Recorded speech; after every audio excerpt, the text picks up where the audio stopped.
Hey guys, Jim here. Welcome back once again. Today we're going to take a look at a brand new offering from Brown Knives called the Servo. Now this is the follow-up to a video that I did not too long ago on the Parabolic. That was Brown Knives' very first knife, and honestly a very ballsy move. The very first folding knife that he ever made is an integral, and if you haven't seen this video, please do check it out on my channel. This was a really spectacular knife.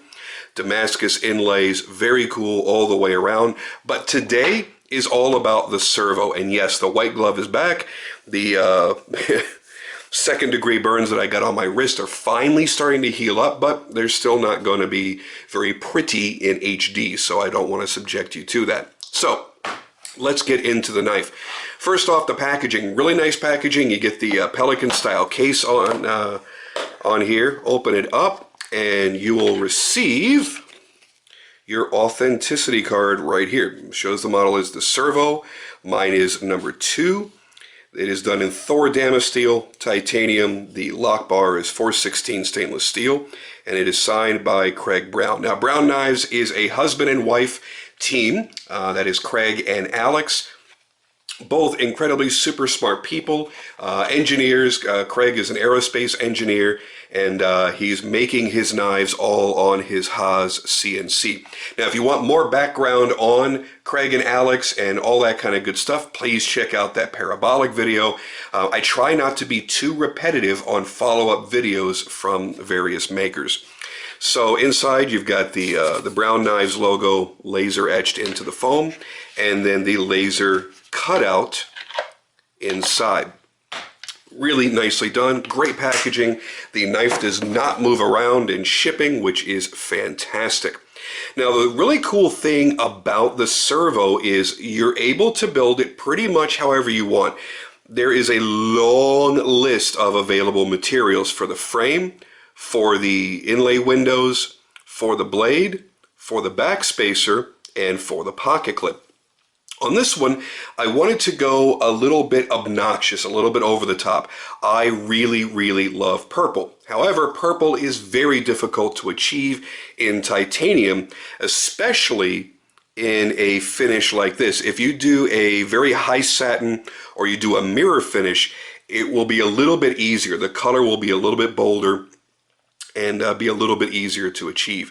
However, this is the color that I chose. I also requested that the outer edges be done in a nice high satin finish because I wanted that contrast, because this whole knife for me was going to be all about purple and the Damasteel, which is going to be, as you can see, the dark and the bright, and I wanted to complement that with the beautiful work on the edges of the frame, and he did an excellent job on that. So the way I ordered mine, 6AL4V titanium in purple for the frame. I wanted my windows to be in Damasteel. I wanted my back spacer to be in Damasteel, my pocket clip in Damasteel, and of course my blade in Damasteel.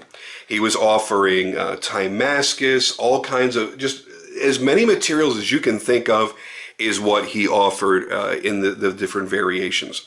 Now, when you go to order, it's about a 12 to 18 week wait, which is really quick for a maker that's in high demand. He has currently closed the books on these, but they will reopen with various drops in the future. So keep checking back at their website. Now, let's talk about the knife in general. We're going to kind of go through this quickly because, as I mentioned in a previous video, I'm going to be reducing the runtime of my videos going forward.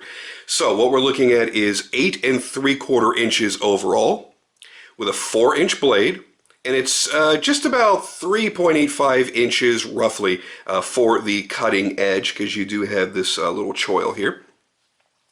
Now the whole knife, without the clip, the whole knife is under a 1/2 inch thick, so it's a very slim knife.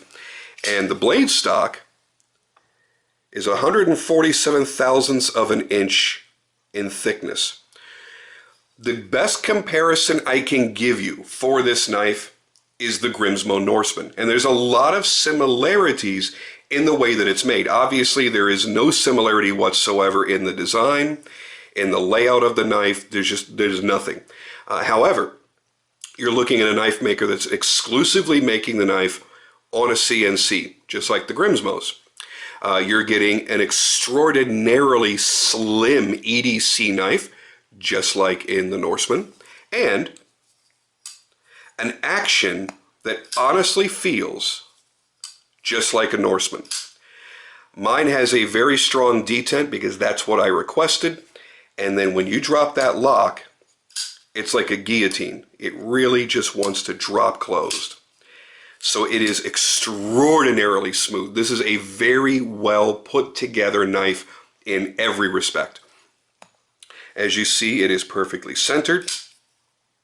There's your lockup. See if we can get a Well, that white glove really messes with the lighting, doesn't it? So there is your lockup. And again, he does have a steel lock bar insert that you'll notice is hidden. You do not see it from this side. All you see is the titanium lock bar. I love that. I think it's a really great touch. It's all done internally. He's done a nice job giving you a thumb relief here for your thumb to drop into. And another big deal for me is the fact that he put jimping on the flipper tab. This was something that I discussed with him after the parabolic was done. I'm like, you know what, if you're gonna make a super small flipper tab, which is kind of en vogue right now, you really want it to have jimping on it so that your finger doesn't slide off of it, particularly for customers like me who appreciate a sharper detent. You'll also notice he custom makes his own pivots, just like the Grimsmo's. And he does a great job with the Damasteel, just like the Grimsmo's. Damasteel, listen, if you're going into Damascus, my personal favorite now is Damasteel after owning many, many, many knives with it, and now also having made knives myself in Damasteel. It is hands down my favorite Damascus, no two ways about it. It is gorgeous. The patterns that you could choose from are amazing. It just takes a tremendous amount of prep work, and it's got to be etched in a very specific manner to give you a nice contrast, which he's done really good with the contrast here. The only thing I would change on this knife is just the process in how he did the Damasteel. I would have liked to have seen a bit more of a polish. Damasteel, for it to look its best, needs to be a true full mirror. We're talking 2500 grit and above. It's got to be a super perfect mirror before you etch it. But, excuse me, what is going on with my voice here? But that being said, he did a really nice job with it. Having a hell of a time talking today. He did a really nice job with the Damasteel. It looks clean. It's got a nice contrast. Here's the back spacer. And then the pocket clip. It's all the same matching patterns, so I have a uniformity going all the way through the knife. It almost gives you the illusion that you're seeing through the frame into the blade, and that's why I wanted to do the windows, the inlays here in Damasteel as well. I could have done Damascus or any other number of things, but I wanted that look to appear as though it was a hollow frame and you were looking into the blade, but then when you open it, you've still got those panels in place. He did a fantastic job on this all the way around. I think I see some lightning pockets in there. Yeah, if you look right, let's see, I don't know if I can quite get in there, but there's a lightning pocket right in here on the lock side. I don't really think it needs it, to be honest with you, because this is already an extremely lightweight knife. Look how that Damasteel comes out on the spine of the blade. Beautiful. I've had a chance to carry this now for a couple of weeks before sitting down to do the video. It is absolutely one of my favorite carry pieces now because of its lightweightness and its slimness. It's something that I appreciated greatly with the Grimsmo. And another thing, honestly, that you're going to make a comparison here with the Grimsmo, even though there's no similarity in the design, there's a similarity in the way that this is an unconventional shape for the blade and for the handle. It's much more organic than many designs that you see. And it may not strike your fancy. It may not be I don't know, as much of a standout design as the parabolic or some other knives you might think of. But there's something about this when you're holding it. There's this little recess. I don't want to say little. It's a very long recess here. That when you're looking at the knife, you're like, oh, that's interesting, but I'm not sure if I really dig that. And then you put it in your hand and go, oh, now I see what that's for. It doesn't just lock you into one space. You have freedom to move across a long depression and choke up on the blade. Makes this for a very, very comfortable knife, no matter what kind of hold you've got it in. I wouldn't necessarily call a knife like this a tactical knife, even though it is a tactical style in the way that it's designed, because of its slim nature and because of the really nice blade shape, the belly that you see from here to here. This really lends itself well to being an EDC all-around cutter, slicer, everything that you could want to do with this, except for chopping, pretty much, could be achieved with this one knife. So if you're looking for a custom knife that's not going to absolutely break the bank. Now, yes, if you get into, you know, all the Damasteel and everything else that I've done, or you get into a bunch of Damascus, yes, it gets to be very, very expensive. But if you buy into the standard model, which starts at $550, you have a medium price point for a true custom that really is set up for EDC use that you'll find yourself carrying on a daily basis. And that is precisely why I like this knife. I've got a lot of knives that I carry just on occasion.